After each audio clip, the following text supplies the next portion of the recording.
Manjummel boys പോലെ ഇവിടെ ഒരു അഗാധമായിട്ടുള്ള ഒരു ഗർത്തുണ്ട് കേട്ടോ. ഡ്രൈവർ സ്പൾപ്പറാണ്.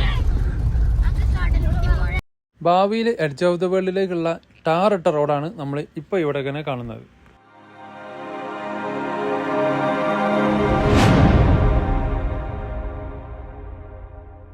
ഗായ്സ്, അപ്പോൾ പുതിയ വീഡിയോയിലേക്ക് എല്ലാവർക്കും സ്വാഗതം. അപ്പോൾ ഇന്ന് നമ്മളുള്ളത് എഡ്ജ് ഓഫ് ദ വേൾഡിൻ്റെ അടുത്താണ്. അപ്പോൾ ഒരുപാട് ആളുകൾ ചോദിച്ചിട്ടുണ്ടായിരുന്നു ചെറിയ കാറിലും വരാൻ പറ്റുന്ന ഒരു വഴി, പുതിയ വഴി ഏതാന്നുള്ളത്. അപ്പോൾ ആ വഴിയാണ് ഇന്ന് നമ്മൾ യാത്ര ചെയ്യുന്നത്. അപ്പോൾ അതാ നമ്മളെ ഫാമിലി ആയിട്ടാണ് വന്നിരിക്കുന്നത്. അപ്പോൾ നമ്മുടെ കൂടെ ഉള്ളത് അഷറഫ് ഖാൻ. അഷറഫ് ഖാൻ രണ്ട് വാക്ക്. ഷാവിന്റെ കൂടെ വന്നതാണ്. നമുക്ക് വഴിക്ക് ചെറിയൊരു കൺഫ്യൂഷൻ ഒക്കെ ഉണ്ടായിരുന്നു. ഷാവില് കുറച്ച് മുന്നേ വന്നതാണ്, പരിചയമുള്ളതെന്ന് പറഞ്ഞപ്പോൾ നമ്മൾ ഷാവിന്റെ കൂടെ ഷാവിന്റെ ഫാമിലി ആയിട്ട് പോകാം. അടിപൊളിയാണ്.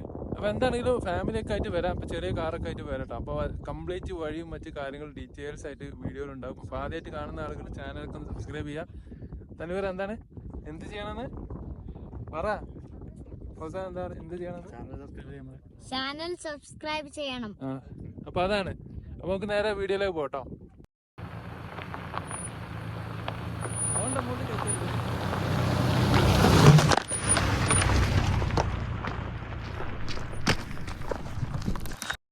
റിയാദിൽ നിന്നും ഏകദേശം ഒരു മണിക്കൂർ യാത്രയാണ് നമ്മുടെ എഡ്ജ് ഓഫ് ദ വേൾഡിലേക്കുള്ളത്. ഇപ്പോൾ ഒരുപാട് വഴികൾ പുതിയതുണ്ട്. നമ്മൾ പുതിയ വഴിയിലൂടെയാണ് നമ്മുടെ ഈ ഒരു യാത്ര ആരംഭിക്കുന്നത്. ഇപ്പോൾ ഇവിടെ ലാസ്റ്റ് വന്നാൽ ഒരു പെട്രോൾ പമ്പ് കാണാം. നമ്മൾ എയർ കംപ്ലീറ്റ് ചെക്ക് ചെയ്യുക, അതുപോലെ തന്നെ പെട്രോൾ കാര്യങ്ങളൊക്കെ ഫില്ല് ചെയ്യുക, വെള്ളം മറ്റ് കാര്യങ്ങളൊക്കെ മേടിച്ച് വെക്കുക. എഡ്ജ് ഓഫ് ദ വേൾഡിൽ ബക്കാലിയും മറ്റ് കാര്യങ്ങളൊന്നുമില്ല. പിന്നെ ഈ ഒരു ഇതാണ് നമ്മുടെ സ്റ്റാർട്ടിങ് പോയിന്റ്. ഇതിൻ്റെ ലൊക്കേഷൻ ഞാൻ ഡിസ്ക്രിപ്ഷനിൽ കൊടുക്കുന്നുണ്ട്. അപ്പോൾ ഈ ഒരു പള്ളിയാണ് അടയാളം. സൗദി അറേബ്യയിൽ വന്നാൽ പള്ളിയും പാലും അടയാളം പറയരുതെന്നാണ്, പക്ഷേ ഇവിടെ ഞാൻ അടയാളമായിട്ട് ഈ പള്ളി വെക്കുന്നുണ്ട്. അപ്പോൾ ഇവിടുത്തെ ലൊക്കേഷൻ ഉണ്ട്. ഈ ലൊക്കേഷനിൽ വരുന്ന നേരെയുള്ള ടാറിട്ട റോഡ് എഡ്ജ് ഓഫ് ദ വേൾഡിലേക്കുള്ളതാണ്. അതേ ടാറിങ് ഏകദേശം പകുതിയിൽ തീരും. പിന്നെ ഇവിടുന്ന് ഓഫ് റോഡ് ഏകദേശം ഒരു 20 കിലോമീറ്റർ ഓഫ് റോഡ് തന്നെയാണ്. സെദാൻ കാറും പോകും. അത്ര വലിയൊരു ഗട്ടറും മറ്റ് കാര്യങ്ങളൊന്നുമില്ല. പിന്നെ സമയം എടുത്തിട്ട് തന്നെ സെദാൻ കാറുകൾ പോവുള്ളൂ. ഏകദേശം 1.5 മണിക്കൂറോളം സെദാൻ കാറിന് യാത്ര ചെയ്യാനുണ്ടാവും. കാരണം അതിൻ്റെ കണ്ടീഷൻ ആ ഒരു ലെവലിലാണ്. ഡ്രൈവർ സ്പൾപ്പറാണ്. 2 വർഷം മുന്നേ നമ്മൾ സെദാൻ കാറിൽ എഡ്ജ് ഓഫ് ദ വേൾഡിൽ വന്നിട്ടുണ്ടായിരുന്നു. അന്ന് വേറൊരു റൂട്ടിലൂടെയാണ് വന്നത്. ഇപ്പോൾ ഉള്ള റൂട്ട് എന്ന് പറഞ്ഞാൽ കുറച്ചുകൂടി മണ്ണൊക്കെ ഇട്ട് ഒരു റൂട്ട് തന്നെ ക്രിയേറ്റ് ചെയ്തതായിട്ട് നമുക്ക് ഇവിടെ കാണാൻ കഴിയും. ഭാവിയിൽ ഇതൊരു വലിയൊരു ടൂറിസം പ്രൊജക്റ്റായൊക്കെ മാറാൻ സാധ്യത ഉണ്ട് എന്നാണ് ഞാൻ മനസ്സിലാക്കുന്നത്.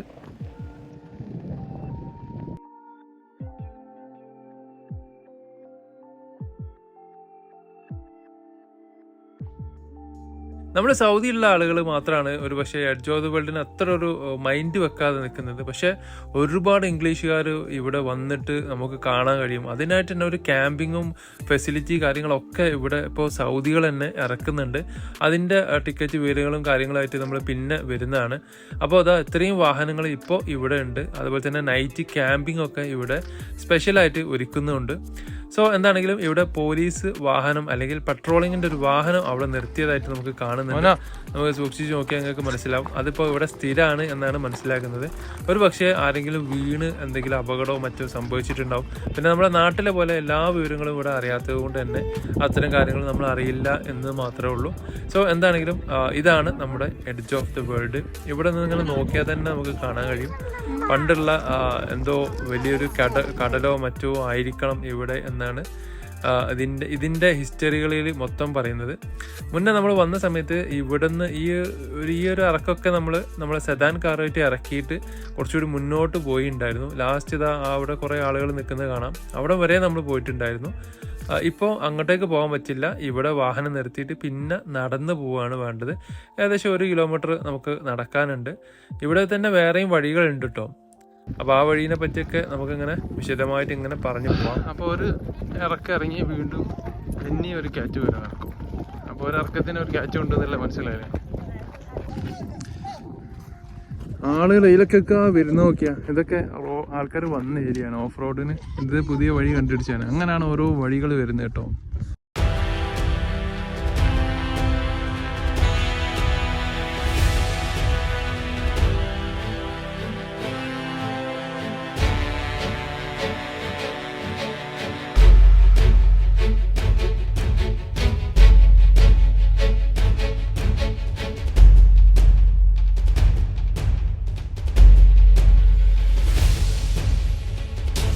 ഗൈസ്, അപ്പോൾ നമ്മുടെ പിറകിൽ കാണുന്നതാണ് റിയാദിൻ്റെ സ്വന്തം എഡ്ജ് ഓഫ് ദ വേൾഡ്. നമ്മളെ കടൽ വറ്റിച്ചിട്ടാണ് ഈ ഒരു എഡ്ജ് ഓഫ് ദ വേൾഡ് ഉണ്ടാക്കിയിട്ടോ, ചുമ്മാതല്ല ഉണ്ടാക്കിയത്.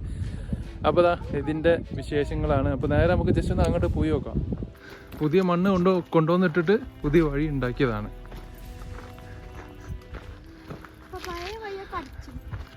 പഴയ വഴിയൊക്കെ കുറേ ക്ലോസ് ആയിട്ടുണ്ട് തോന്നുന്നു. പോയി നോക്കാം അല്ലേ. കുറേ ആളുകൾ ചോദിക്കാറുണ്ട് എന്താണ് ഇപ്പോൾ ഇവിടെ പ്രത്യേകിച്ച് കാണാനുള്ളത്. പക്ഷെ ഇതൊരു പ്രകൃതിയുടെ ഒരു കരവിരുതാണ്. അതിന് വേണ്ടിയിട്ടാണ്, ആ ഒരു കരവിരുത് കാണാൻ വേണ്ടിയിട്ടാണ് ഇത്രയും ദൂരം ആളുകൾ സഞ്ചരിച്ച് ഈ ഒരു മരുഭൂമി കൂടെ സഞ്ചരിച്ചിട്ടും പ്രയാസം സഹിച്ചിട്ടും ഇവിടെ എത്തുന്നത് കേട്ടോ.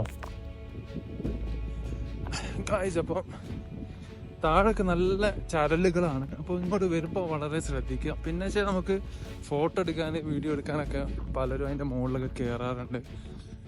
നമ്മളറിയാം, ഒരു ഫോട്ടോന് നമുക്ക് മാക്സിമം കിട്ടുന്ന ലൈക്ക് പറഞ്ഞാൽ 10-15 ലൈക്കുള്ളൂ. അതിന് വേണ്ടിയിട്ട് നമ്മുടെ ലൈഫ് വെറുതെ സ്പോയിലാക്കരുത്. അതുകൊണ്ട് തന്നെ വളരെയധികം ശ്രദ്ധിക്കുക. നമ്മളെ ഒരു ലൈക്കിന് വേണ്ടിയിട്ടൊന്നും ആ ഒരു എന്താ പറയുക, അത്രയും ഒരുപാട് ഓവർ എഫേർട്ട് എടുത്തിട്ട് കാര്യങ്ങൾ ചെയ്യാതിരിക്കുക.